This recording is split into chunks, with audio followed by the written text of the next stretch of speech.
Hi friends, బాగున్నారా మీరు? మేము బాగున్నాం ఫ్రెండ్స్. ఈరోజు లలిత దుర్గా కుకింగ్స్ ఛానల్ చూడండి. ఈరోజు నేను 3వ రోజు అన్నపూర్ణేశ్వరిగా వస్తుంది అమ్మవారు. ఈరోజు నేను పెరుగన్నం చేస్తున్నానండి. చూపిస్తాను రండి. ఈ గ్లాస్తో ఒక గట్టి పాలు ఈ గ్లాస్ నిండా తీసుకున్నాను. మళ్ళీ అర్ధం గ్లాసు నీళ్ళు వేసినాను, సగానికే వేసి కాగపెట్టుకున్నాను. పాలు కాగబెట్టుకొని కొంచెం చల్లగా అయినాక ఇది చేయాలండి. బాగా సూపర్ ఉంటుందండి. పాలు వేస్తే పెరుగన్నానికి టేస్ట్ వస్తుంది, భలే ఉంటుంది. చూడండి, ఇప్పుడు పెరుగండి, గట్టి పెరుగండి. చూడండి, గట్టి పెరుగు పెట్టుకున్నాను. ఇది ఆవాల గింజలండి, అన్నీ కలుపుకున్నాను. కరివేపాకు, ఉద్దిబ్యాళ్ళు, శనగబ్యాళ్ళు, ఆవాలు, జీలకర్ర, 2 ఎండుమిర్చి అండి, పచ్చిమిరకాయలు ఒక 4 కట్ చేసి పెట్టుకున్నాను చిన్నగా. కడుక్కున్న కొత్తిమీర అండి, తగినంత వేసుకోండి మీరు. మిరియాలండి, నూనె అండి. ఇప్పుడు తయారు చేసి చూపిస్తానండి. తరువాత వేసుకోవాలి. ముందు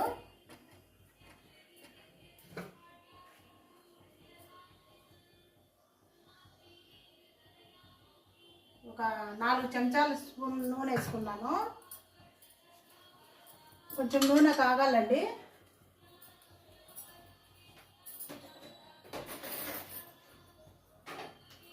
ఉప్పు కూడా పెట్టుకున్నాను. ఉప్పు అన్నీ పెట్టుకున్నాను రెడీగా. తరువాత అయిపోతేనే నూనె కాంచి బాగా కాయినాక చేయాలండి. గట్టి పాలు ఇవి కాంచుకొని చల్లగా అయినాక చల్లగా చేసుకోవాలి. చేసుకున్నాక అప్పుడు కలపాలండి. బాగుంటుందండి పెరుగన్నము. దద్దోజనం అంటారు, మేము పెరుగన్నం అంటాము. నూనె కాగుతుంది. స్టవ్ ముందే వెలిగించి పెట్టుకున్నాము.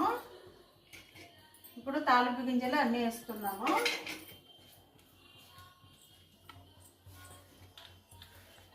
పెరుగన్నము అమ్మవారికి చాలా ఇష్టం అండి.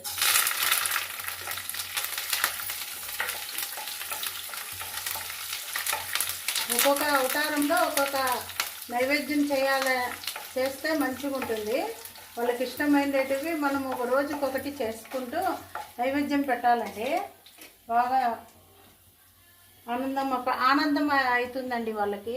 రోజుకొక నైవేద్యం చేసి టెంకాయ కొట్టి పూజ చేసుకుంటే ఆ తల్లికి ఆనందము. మిరపకాయలు వేస్తున్నాను, ఎండుమిరపకాయలు. ఇవి బాగా వేగాలండి. బాగా ఉద్దిబ్యాళ్ళు, శనగబ్యాళ్ళు, ఆవాలు అన్నీ వేగితే టేస్ట్ బాగుంటుంది. చిన్న పిల్లలైనా కానీ తినొచ్చేసేయండి. పొద్దున్న టిఫిన్కి కూడా పెరుగన్నం చేసేసుకొని ఎప్పుడైనా మేము చేసుకొని తింటామండి. ఇలా ఈరోజు అమ్మవారి నైవేద్యానికి చేస్తున్నాను. పచ్చిమిరపకాయలు వేస్తున్నాను. మామూలుగా ఇంట్లో చేసుకుంటే ఉల్లిగడ్డలు కూడా తరిగి వేసుకోవచ్చండి. అంటే అమ్మవారికి ఎక్కదు కదా, ఉల్లిగడ్డలు వేయకూడదు. 4 మిరియాలు వేసుకోవాలండి, టేస్ట్ వస్తుంది. నేను కొన్ని వేసుకుంటున్నాను, మీరు ఎక్కువ కావాలన్నా వేసుకోండి. మిరియాలు ఎక్కువ తినేవాళ్ళు వేసుకోవచ్చు. ఇలా తరువాత చూడండి, బాగా ఎర్రదైనాయి. తరువాత వేసుకున్నాను.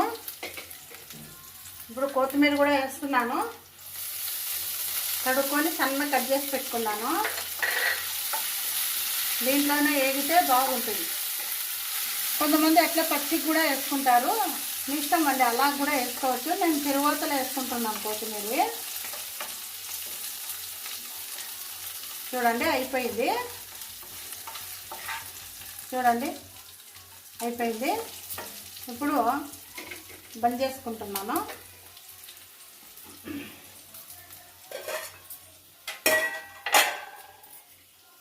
ఇది 1 గ్లాస్ అన్నం అండి.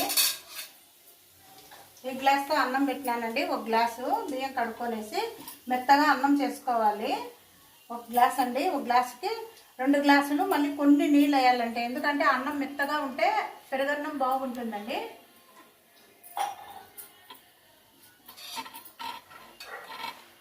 ఇప్పుడు ఈ కప్పుతో మీకు ఏ కప్పు ఉంటుందో ఆ కప్పుతో 1 గ్లాస్ అన్నానికి చూడండి పెరుగు ఈ కప్పు నిండా వేస్తున్నాను.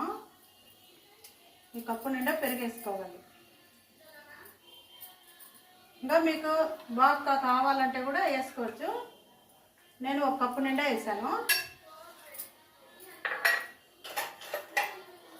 అప్పుడు పాలు వేసుకుంటున్నానండి. చల్లారినాయి పాలు వేసుకుంటున్నాను.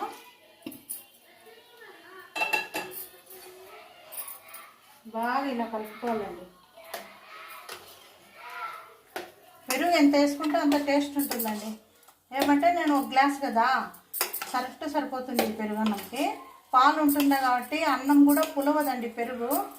ఒక్కొక్కసారి పెరుగు పుల్లగా అవుతుంది కదా, అప్పుడు ఏం చేయాలంటే ఈ పాలు కాంచి వేసుకున్నాం అనుకో బాగా టేస్ట్గా ఉంటుంది. బాగా పుల్లగా కూడా కాదండి. ఒక్కొక్కరు పుల్లగా కూడా తింటారు. మేము పులుపు ఎక్కువ తినమండి, అందుకనే మేము ఇలా చేసుకుంటున్నాను. చూడండి కలిపేసాను. కొంచెం నీళ్ళు వేసుకుంటానండి నేను. మీకు ఇలా గట్టి కావాలంటే గట్టిగా వేసుకోండి. కొంచెం నీళ్ళు వేసుకున్నాను. ఇప్పుడు తగినంత ఉప్పు వేసుకోవాలి. అన్నానికి తగినంత వేసుకోండి.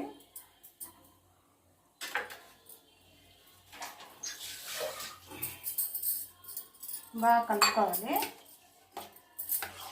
బాగుంటుందండి పెరుగన్నము. పాలు వేస్తాం కాబట్టి ఇంకా బాగా టేస్ట్ ఉంటుంది. ఇప్పుడు తిరువాత దీంట్లోకి వేస్తానండి. చూడండి, ఇంకా చిన్నగా అల్లం ముక్కలు కూడా తరిగి వేసుకోవచ్చండి. తినేవాళ్ళు అల్లం ముక్కలు కూడా తరిగి వేసుకుంటే ఇంకా బాగుంటుంది. నేను కొంచెం మిరియాలు వేసాను అంతే. ఎక్కువ వేసుకుంటే కూడా వేసుకోండి మిరియాలు, తినేవాళ్ళని బట్టేనండి. మీకు పెరుగన్నం ఇష్టమా అండి? పెరుగన్నం ఇష్టమైతే, పెరుగన్నం ఇష్టం లేని వాళ్ళు ఎవరు ఉండరు. ఏమే అందరూ పెరుగన్నం ఇష్టమే. ఇలా చేసుకొని అన్నం సద్దన్నం మిగిలితే కూడా ఇంట్లో ఇలా చేసుకొని తిన్నా కానీ ఆ అన్నము మూల ఉండదండి, తినేస్తాం బడాని.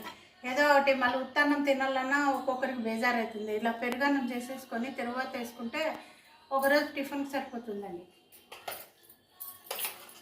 చూడండి పెరుగన్నము ఎంత బాగుందో. చూడండి కలిపినాను. చూడండి చూసారా? ఇలా సింపుల్ అండి. ఒక 5 నిమిషాలు కూడా పట్టదు. అన్నం చేసి పెట్టుకున్నామంటే, ఇలా పాలు కాంచేసుకున్నామంటే, తిరువాత వేసేసుకున్నామంటే దాంట్లో ఉల్లిగడ్డలు కూడా వేసుకోవచ్చు. ఏమంటే అమ్మవారికి చేరదు ఉల్లిగడ్డలు వేయకూడదు, అందుకే నేను ఇలా చేశాను. మామూలు అయితే కన్నా మేము ఉల్లిగడ్డలు వేసుకుంటాము. అంతా ఉల్లిగడ్డలు వేసుకుంటే టేస్ట్ వస్తుంది. అందుకే అమ్మవారికి చేరదని నేను ఇలా చేసుకున్నాను. మీరు వేసుకోండి. దేవునికి పెట్టుకోకుంటే మటుకు మీరు వేసుకోండి. ఉల్లిగడ్డలు వేసుకొని కొంచెం అల్లం ముక్కలు చిన్నగా తరిగి నూనెలో వేపుకొని ఇవన్నీ వేసుకోండి, బాగుంటుంది. చూసారా ఫ్రెండ్స్? పెరుగన్నము దద్దోజనం అంటారు, మేము పెరుగన్నం అంటాము మా భాషలో. మీరు ఇలా చేసుకొని చూడండి. కామెంట్ సెక్షన్లో తెలియజేయండి, షేర్ చేయండి, లైక్ చేయండి, ఫాలో కాండి. Bye friends.